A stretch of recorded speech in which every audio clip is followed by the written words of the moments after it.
Hello everyone, this is Taryn with Wonderfully Made Handcrafting, and I'm so excited to be back and journaling in my Bible.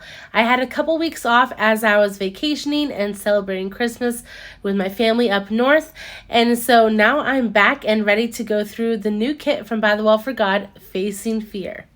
So I've read about halfway through this devotional so far, but today I'm just focusing on the introduction. And in the introduction, Jessa uses the verses Psalms 1 through 2, which says, "Blessed is the man who walks not in the counsel of the wicked, nor stands in the way of sinners, nor sits in the seat of scoffers. But his delight is in the law of the Lord, and on his law he meditates day and night." So as I was doing some deeper study on these verses, I found a book called Persian on the Psalms, and he has some great insight on these verses. He writes regarding Christians, he says, "He takes a text and carries it with him all day long, and in the night watches, when sleep forsakes his eyelids, he muses upon the word of God." So as we go through this devotional and talk about facing fear, I wanted to remember this quote from Spurgeon, and so I ended up typewriting it out on this library card. Now this is part of the new By the Well for God Classics line. I love this neutral set of cards and alpha tiles, everything. Go check it out on their website because it's just a great staple to have. So I ended up typewriting it out on this library card, and now I'm continuing to work on this background. Now this scripty background stamp is from By the Well for God, but it is not available on their website. Lori and Tom were so gracious to allow me to design alongside my grandpa, and also Lindsay helped as well, a retreat stamp for my fall retreat that I hosted. And so this will kind of periodically make little shows around. I just love the texture that it gives to a background, and so that is why I decided to add a little bit extra in the background here. We're really going to make this background a mixed media background, and so I grabbed the Place Your Faith stamp set. This is a new stamp set this month from By the Well for God. It has these fun little coffee rings. I decided to stamp them in some distress ink in walnut stain, and then I'm going to watercolor them in with a little bit of frayed burlap. They'll give a nice brownish gray tone once it dries, and having that distress ink on the outside with the stamp impression will kind of melt in to that Distress Oxide ink. If you didn't want any line on the edge, you could also use a very light ink like tea dye and just stamp that down and color it in, and then you really wouldn't see any edge. I don't mind a little bit of the edge being seen because I think when you have a coffee ring and it dries, you do get that harsher color edge on the side, so that doesn't bother me too much. But yeah, I also thought about using just a tea dye, but decided against it this time. Now I do have to say, before we actually get to the part, this background is going to get a little crazy. A lot of times when you're working with mixed media backgrounds and trying different things out, it gets crazy and a little, I don't want to say gross, but not so good looking until the end. Eventually, it'll kind of all come together most of the time, but that doesn't always happen right away. And so here I grab some Nuvo Embellishment mousses. I haven't used these very often, and I have a good stash of them, so I really wanted to bring some of them in, but here is where it gets a little bit crazy here.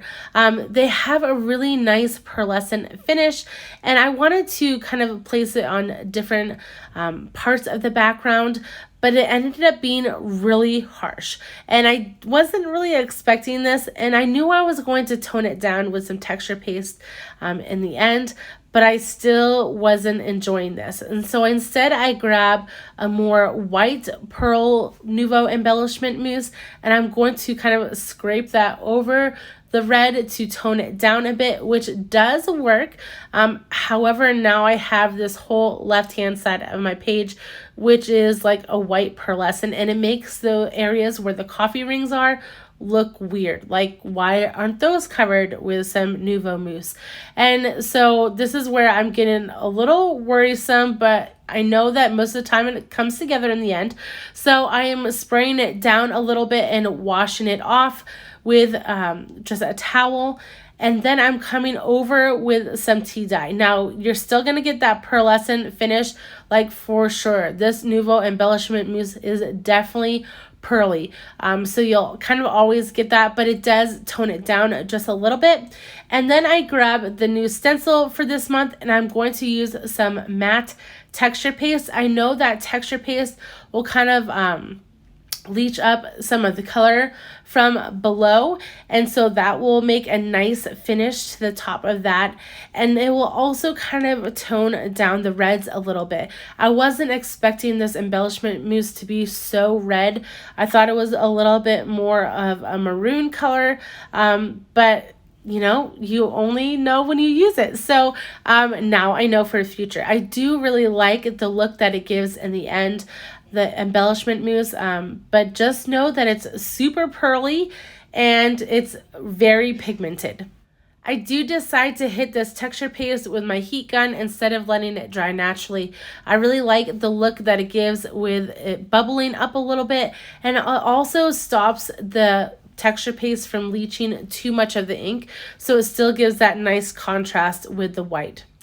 Now I'm going to start working on my cluster. I'm trying to figure out how I want this to look, and it's looking a little lost in the background. So I need to prop this up and make it more of a substantial cluster, and that's why I grab this journaling card. I decided to use the back side of this journaling card because that gives a nice background to it. And I also have this ribbon that I found from Hobby Lobby. It is a polyester ribbon. It actually reminds me of those like 90s skirts that I used to wear to church growing up. So it's kind of fun. And I'm doing something completely different this time. I received this crocodile from an awesome friend in the mail. And so I've been using it like crazy. And I decided I really wanted to hold those folds down together with these eyelets. So that was super fun to try. It was a little tricky to do, especially because the fabric is a different kind of fabric and it just didn't want to punch through very well. But I really liked the end result.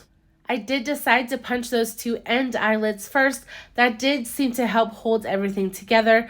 And I also added a little dot of glue on each one of those folds, although I'm not really sure how well that helped. The fabric is super slippery, and so the glue really didn't want to hold, especially since I didn't want to wait any time for it to dry. So anyways, moving on, I did grunge up and distress the edges of this background piece. And then I realized I still feel like this cluster needs something more. And so I end up grabbing this old ledger piece of paper. This was from the 1850s. And I'm just going to slide it behind it and hope that it helps pop this cluster up a little bit off the page. Once I kind of get a feel for that ledger paper in the background, I know that this was the piece that I was missing. That's kind of what happens when I create these pages is I always think there's something missing. There's something missing. It's not looking good. It's not looking right. And then there's just that one piece that you put down and you're like, yes, that was it. That's what this page was missing. And that's kind of what this ledger paper did. I still wanted to add a little bit of layering, so I cut this tab out with a date, and I'm going to staple that to the edge of the library card before I start gluing everything down. Now, in regards to that floral piece, that was a piece that came in the ephemera pack with the kit, and I did decide to fussy cut it out. Now, this isn't necessary at all, but if you've watched any of my videos, I try to fussy cut as much as possible, as much of that white space as possible, and then I use some distress ink to kind of color in the edges, just so you don't have that harsh white line around the edges. But that floral piece, I'm going to end up popping off with some foam tape and adding that to the top right hand corner. Now, I know I've said this before, but I prefer to create my clusters off the page and just gluing the pieces one to another and then posting it down as one piece onto the page. The only things that I can't do that with are any pieces that have foam beneath them and also fabrics. And so that is why I saved these two pieces for last. I do want to glue that fabric down, but it is very thin. And so I kind of spread the glue with my finger as much as possible so that I don't get any oozes of glue pooling through the fabric. I decide to take this bow clippy apart and create one with just one piece of fabric and tie it a different way. I'll set that to the top of the page, and then I have one more piece that I want to add. I did get a couple of new Nuvo drops for Christmas, and so I got a lot of different neutral colors, and so I'm adding them in 3 different places on this page.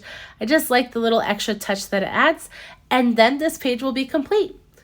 If you've enjoyed this video, please like and subscribe to my channel. You can follow me over on Instagram at Wonderfully Made Handcrafting. I will link everything I use down below in the description, and I hope you have a wonderful day. Bye.